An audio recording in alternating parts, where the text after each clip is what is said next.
Assalamualaikum warahmatullahi wabarakatuh. Salam sejahtera untuk kita semua ya. Dalam video kali ini kita mau bicara tentang Balikpapan nih ya sekarang. Karena saya menjadi salah satu narasumber dari Direktorat SMP Kemendikbudristek ya untuk pendampingan dan pencegahan penanganan kekerasan di satuan pendidikan dalam mengimplementasikan Permendikbudristek nomor kok gue lupa nomornya sampai 46. Sur, nanti agak diedit ya. Nah, untuk mengimplementasikan Permendikbudristek nomor 46 tahun 2023 tentang pencegahan penanganan kekerasan di satuan pendidikan. Nah, seperti apa ikuti terus dalam video ini. Tapi sebelumnya jangan lupa untuk di like, share, komen, and subscribe. Bagi yang belum subscribe, segera subscribe untuk terus terupdate dengan video pendidikan anak dan kulineran.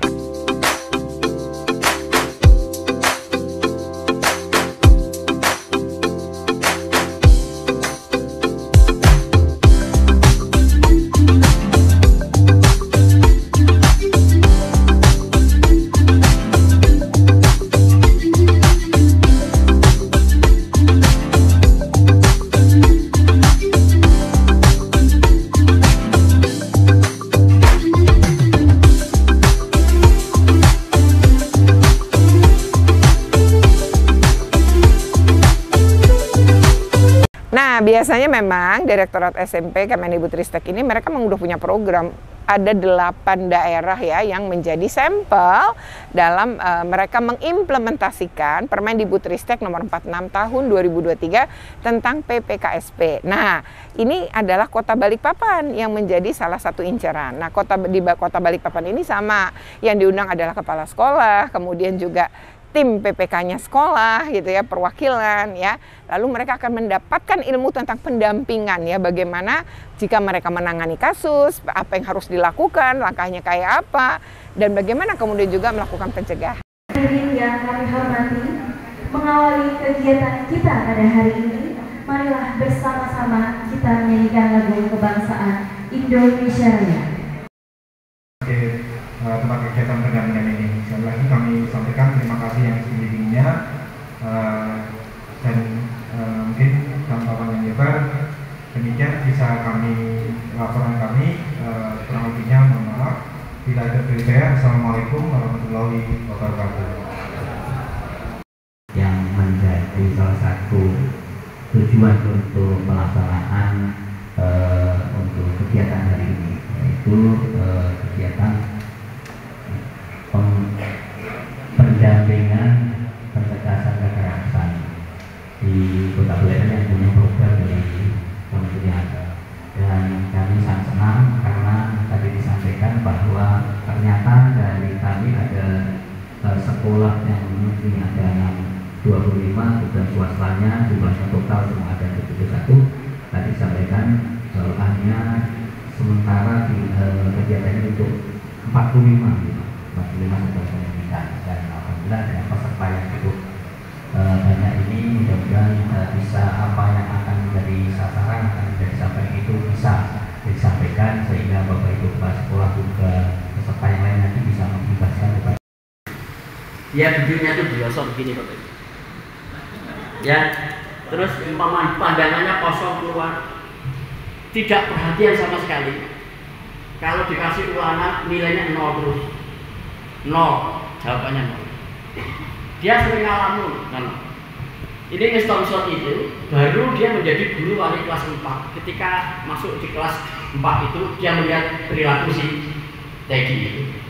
Dia mengamati, ini kenapa anak ini? Ya. Dan di sana punya tradisi kalau melihat anak yang aneh itu bukan jengkel, tapi dia apa yang bisa saya bantu ini. Maka kemudian Miss Thompson itu melihat catatan rapotnya anak si Teddy ini mulai dari kelas 1, kelas 2, kelas 3. Kan dia naik kelas 4.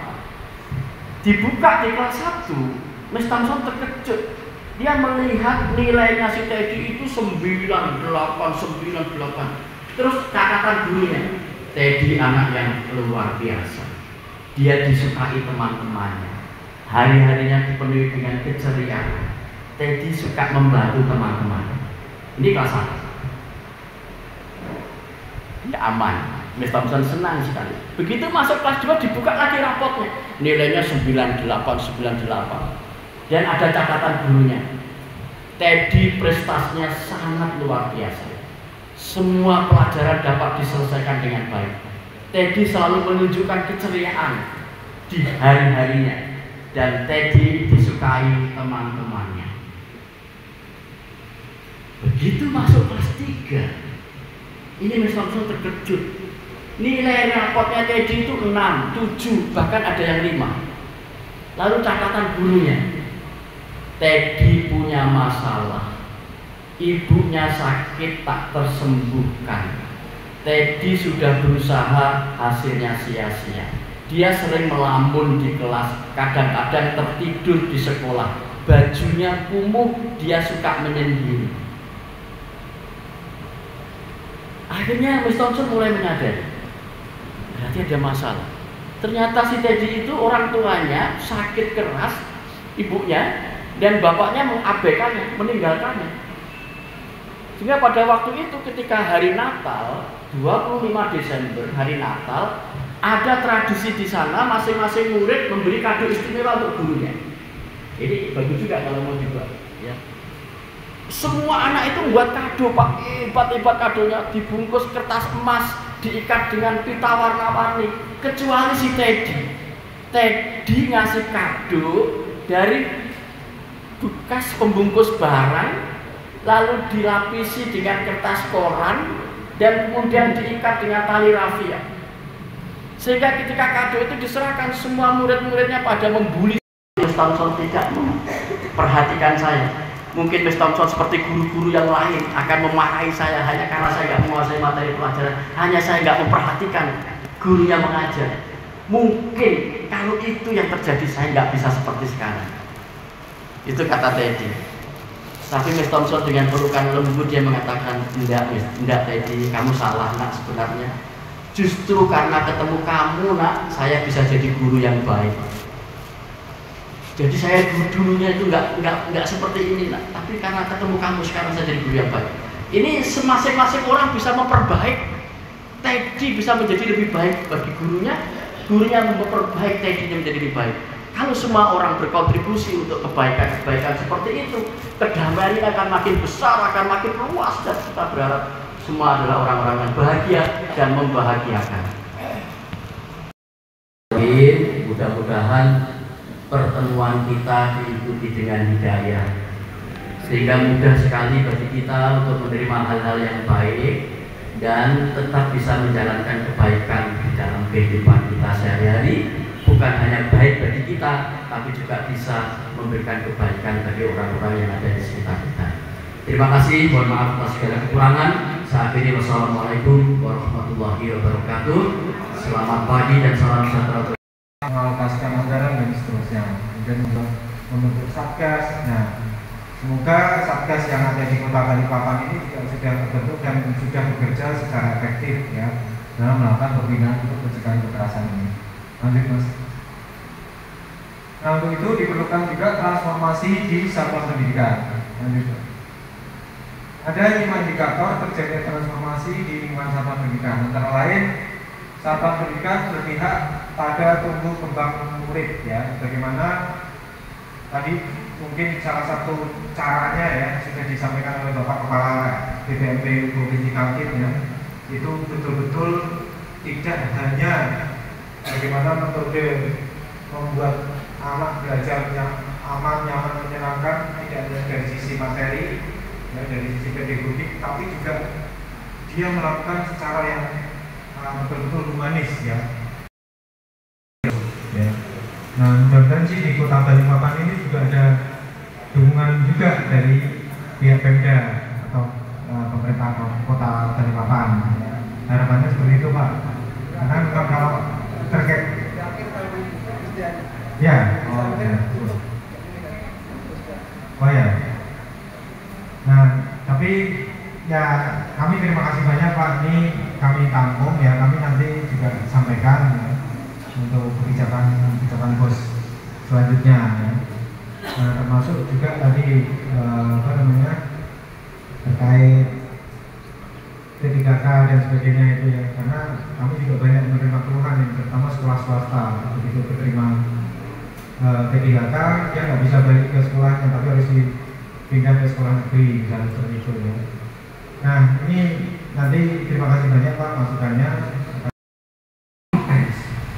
Pukul-pukulan, tendang-tendangan, sudah ada apa namanya fungsinya masing-masing anak-anak di callingnya. Dan untuk cepat itu kami tangani. Sehari setelah kejadian itu kami tangani. Saya panggil orang tuanya. Padahal kami lihat anak ini bagus-bagus Pak. Nah ini yang menjadi masalah juga buat kami. Jadi barangkali Pak, ini hanya usulan kami, masukan kami Pak. Artinya dari Direktorat kalau bisa mendengarkan atau memanggil setidak-tidaknya komite setiap sekolah atau setiap pendidik dengan pendidikan itu diberikan semacam ya apa namanya atau diberikan pemahaman tentang tubuh ini. Ya ada banyak pesan lah ya mungkin buat kita yang punya orang tua, yang punya anak baik laki maupun perempuan sekarang sama aja Iya, resikonya sama. Nah tapi yang kesimpulan juga bahwa setiap hubungan yang sampai melampaui batas pada kategori anak di bawah umur atau anak remaja itu dianggap pidana gitu ya. Iya, walaupun itu pacar sendiri, pokok dan anak dengan anak ya Bapak Ibu. Jadi sama-sama usia anak, tapi melakukan seperti yang tadi diceritakan oleh Pak Hasan, itu juga bisa dipidana. Dan usia murid Bapak Ibu kan 13 sampai 15 tahun. Yang bisa dalam proses pidana itu di atas 12. Jadi murid Bapak Ibu juga bisa berhadapan atau berkonflik dengan hukum. Jadi anak-anak juga harus dikasih tahu biar dia juga paham gitu ya. Tidak sekedar namanya pendidikan kesehatan reproduksi gitu, tapi bahwa ada juga tuntutan hukum ketika melakukan hubungan persetubuhan dengan anak di bawah umur, meskipun dia masih juga anak di bawah umur, begitu Bapak Ibu. Baik, terima kasih Bu Retno. Mungkin cukup penanganan anak-anak yang memerlukan kebutuhan khusus ini. Jadi dimanapun mereka seharusnya bisa diterima. Nah yang kedua, karena memang dari hasil kajian itu banyak sekali di daerah-daerah itu yang memiliki keterbatasan terhadap akses sekolah SLB. Oh ya. Nah contohnya adalah gini kasusnya, di satu daerah ada sekolah SLB, tapi si anak yang disabilitas ini rumahnya cukup jauh Bu. Mungkin dia di luar kota atau di luar kabupaten. Untuk bisa mengakses itu dia butuh transportasi yang biayanya lumayan tinggi. Ya. Sementara si SLB tidak bisa. Orang nggak mampu asrama juga. Ya, oh ya. Tidak mampu. Olahraga saya guru matematika. Jadi betul aja olahraga begitu. Aman. Bismillahirrahmanirrahim. Nama saya Guru Widodo dari SMP 18 Balikpapan. Tadi keterangan Ibu dan termasuk materi ini ya bagi kami sangat menarik gitu ya, karena memang fakta di lapangan perlu ditangani secara serius gitu. Bukan lagi mainan ya.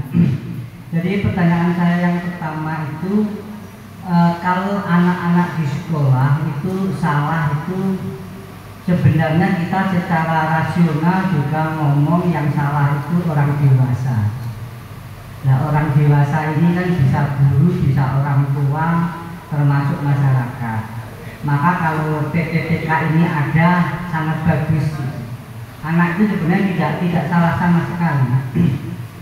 Nah kalau anak itu kita runtut salah Bapak Ibu, yang salah itu kebanyakan yang kita tangani di sekolahan itu orang tua. Nah kalau kita ini sama orang tua itu ketemu aja susah, bahkan kadang dipanggil aja susah, sehingga kita menangani masalah anak itu juga sulit gitu. Sehingga justru yang timbul itu masalahnya ada pada orang tua sebenarnya kalau kita cari runtut benang merahnya. Terus yang kedua, kita sebagai guru itu juga tidak mudah membuat anak itu untuk mau bicara. Ini yang kadang kita tidak punya treatment ataupun ilmu agar anak itu mau bicara gimana caranya. susah. Sehingga kadang banyak juga permasalahan bullying anak itu tidak tertangani karena tidak bisanya mengorek kita itu untuk berbicara. Yang ketiga tentang sekolah inklusi yang tadi disampaikan juga itu. Sekolah inklusi itu bagi kami terus terang aja memberatkan kita. Saya kalau sekolah inklusi itu dimasukkan semua sekolah negeri wajib inklusi, kita itu berat. Apakah program sekolah inklusi ini betul-betul dipertimbangkan gitu ya secara masak dan matang? Padahal sebenarnya di setiap kabupaten kota itu ada sekolah namanya SLB. Kenapa kita tidak memanfaatkan itu? Karena kasus kita pada saat studi banding di SMP 10 Jogja pada saat itu, di SMP 10 itu anak yang inklusi itu awalnya dipecah di setiap kelas gitu. Tapi dari cerita kepala sekolahnya SMP 10 Jogja sendiri bahwa ternyata anak inklusi itu lebih maksimal ditangani manakala dikumpulkan satu kelas gitu. Nah sebenarnya kan yang kita lakukan sudah benar. Di antara sekolah negeri itu ada satu sekolah inklusi gitu, yang namanya SLB. Malah saya pernah usul SLB ini diganti aja sekolah negeri biar kesannya tidak SLB gitu, tapi menangani anak-anak yang inklusi. Dari sekian sekolah inklusi itu Ibu Retno itu permasalahannya hampir sama, kembali mengkerucut ke orang tua. Ya sebenarnya saya tuh pengen pemerintah tuh punya program untuk menangani, maaf tanda petik, orang tua yang makin hari makin banyak. Oke, pasang lagi sesi terakhir.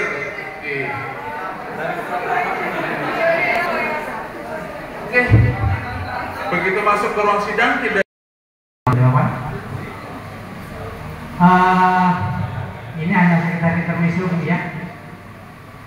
Tadi pernyataan Ibu contoh yang diberikan untuk kekerasan, untuk pelecehan seksual. Sebentar ketawa dulu karena ada teman juga. Untuk pelecehan seksual kami agak keberatan Bu. Karena dari beberapa kasus, kenapa kok yang kena guru olahraga?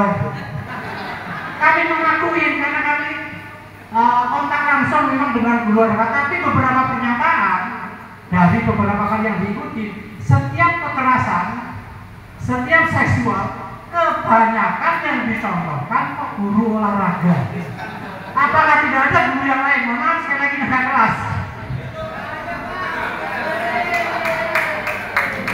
Ini bukan protes Bu, kami dari guru olahraga juga nggak pernah protes kok selama ini. Hanya saya menyampaikan kalau ini seperti ini termasuk Ibu nanti membullying guru olahraga. Karena akan tertancap bahwa guru olahraga seperti ini. Tapi itu bukan pertanyaannya Bu. Pertanyaan saya begini Bu, seperti tadi kalau mendengar dari pernyataan Ibu enak betul. Ini solusinya. Tapi kami menghadapi di lapangan bukan seperti itu Bu. Kami sudah ada anak yang misalnya bandel dari semester 1 seperti itu, semester 2 seperti itu. Tapi tidak ada kepedulian dengan orang tuanya Bu.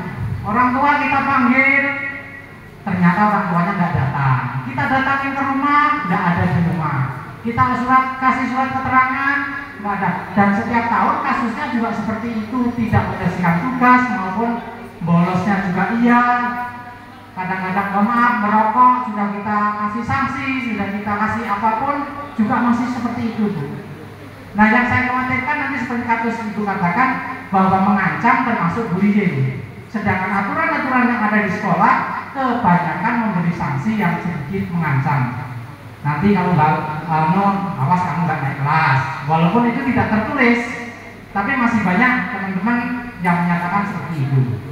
Nah langkah apa yang harus kami ambil?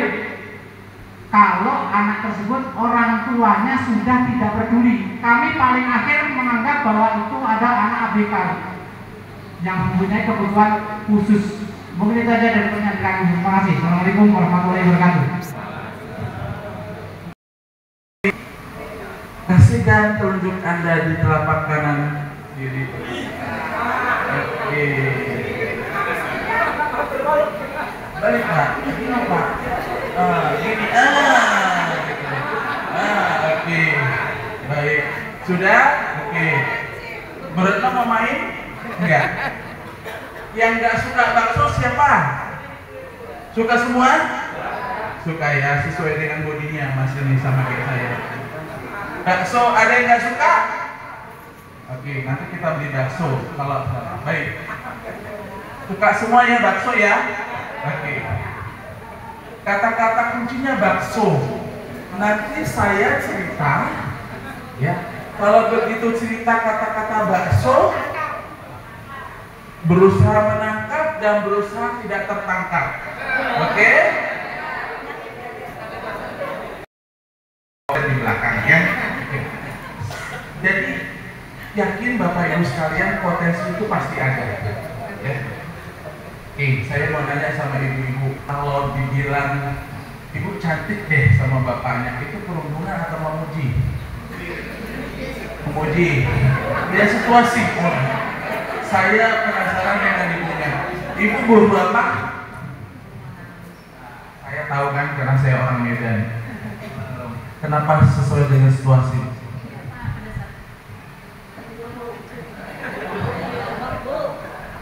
Kita lihat Pak situasinya dalam kondisi bagaimana dia mengatakan cantik kita, apakah kita dalam keadaan nyaman, apakah kita dalam keadaan kurang nyaman. Nah itu jadi berbeda Pak. Jadi nggak bisa dikatakan kita cantik apa itu pujian. Lihat situasi dan kondisi.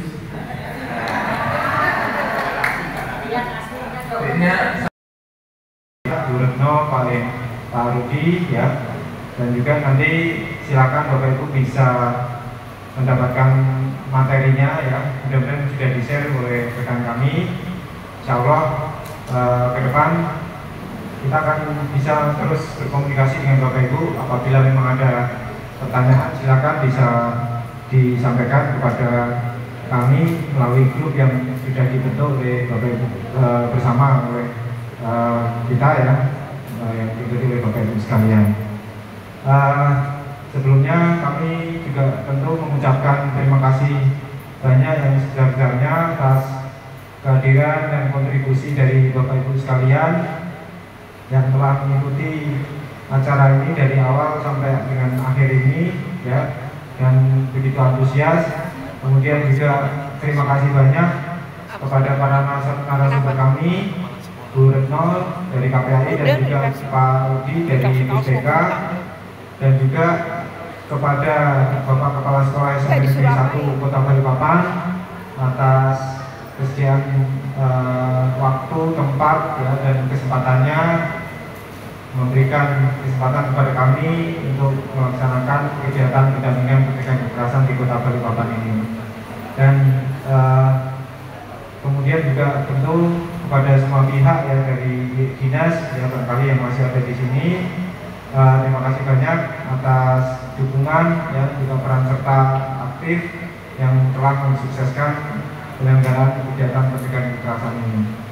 Kami atas nama Direktorat Sekolah Menengah Pertama, atas nama pimpinan, sekali lagi mengucapkan terima kasih dan mohon maaf yang sebesar-besarnya apabila dalam penyelenggaraan kegiatan ini masih terdapat kekurangan. Semoga